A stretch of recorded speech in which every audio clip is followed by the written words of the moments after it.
ঈদের বাকি আর মাত্র ৩ দিন, তাই জীবিকার কারণে রাজধানীতে বসবাসকারী মানুষগুলো চলে যাচ্ছেন গ্রামে।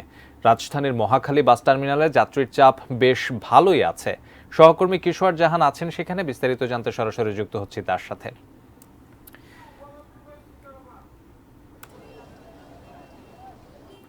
কিশোর, বাড়ি ফেরা মানুষের বাসের টিকিট পেতে কোনো সমস্যা হচ্ছে কিনা, কিংবা টার্মিনালে বাসের সমাগম কেমন দেখতে পাচ্ছেন?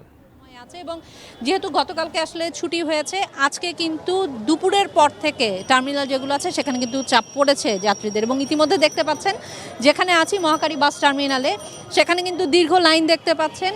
প্রতিবার এক ধরনের অভিযোগ থাকে বাস ভাড়া নিয়ে।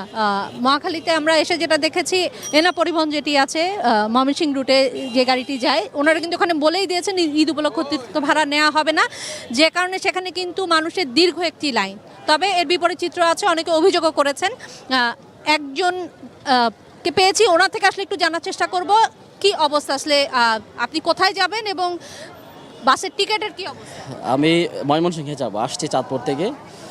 এখন হচ্ছে এই গতবার বরাবর যেটা হয়, যেটা হচ্ছে প্রতি বছরেই কিছু টাকা বাড়িয়ে দেন। মানে এখানে এনা ছাড়া, এনা তো টিকিট বিক্রি করে এবং তাদের হচ্ছে দীর্ঘ লাইন, 2-2.5 ঘন্টা লাগে। আবার যারা অসুস্থ, আমি অসুস্থ, আমি চাইলেও কিন্তু হচ্ছে 2.5 ঘন্টা থাকতে পারবো না এখানে। তো শৌখিন সবারই হচ্ছে অন্য এনার পরই হচ্ছে সবাই শৌখিনে যায়। শৌখিন হচ্ছে তাদের জনপ্রিয়তার কারণে, জনপ্রিয়তার এই দোহাই দিয়ে তারা হচ্ছে যে প্রতি বছর ভাড়াটা বাড়িয়ে দেয়। কত করে যাচ্ছে আসলে? আগে কততে যেতেন আর এখন আসলে কত? আগে ঈদ ছাড়া সাধারণত 250 টাকায় যেত তারা। আবার ঈদ আসলে গত ঈদে দেখা যাচ্ছে 300-350 করে গেছে, 350 করে গেছে। এবছর আরও 150 টাকা বাড়িয়ে দিয়েছে, 500 টাকা করে ফেলেছে। মানে এটা আমি বলবো যে এখানে প্রশাসন এটা দেখা উচিত। প্রশাসন এখানে আমি দেখলাম না, পুলিশ দাঁড়িয়ে আছে, মানুষ পুলিশের সামনেই হচ্ছে 500 টাকা করে নিচ্ছে। এইটা একদম মগের মুলুকের মতো হয়ে গেছে আর কি। এই প্রশাসন এখানে দেখা উচিত। ধন্যবাদ আপনাকে। তারিক, শুনছিলেন আসলে এখানে যারা আসলে বাড়ি যাওয়ার নিয়ত এসেছেন, যারা যেতে চাচ্ছেন, কিছু পরিবহন এনার কথা বললেন যিনি এসেছেন, কিন্তু এটা ছাড়া আসলে ঈদ এলে আমরা প্রতিবারই দেখি যে বাড়তি ভাড়ার কিছু ব্যাপার থেকে যায়। এবারও কিন্তু তার ব্যতিক্রম নেই।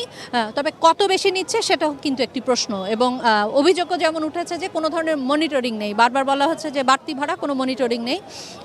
এবং সব মিলিয়ে আসলে যদি বলতে হয়, এই মুহূর্তে আসলে যাত্রী চাপ বেড়েছে এবং সন্ধ্যার পরে আরও বাড়বে। কিন্তু ভাড়ার ব্যাপারটা তো আসলে এক ধরনের অসন্তোষ রয়েই গেছে।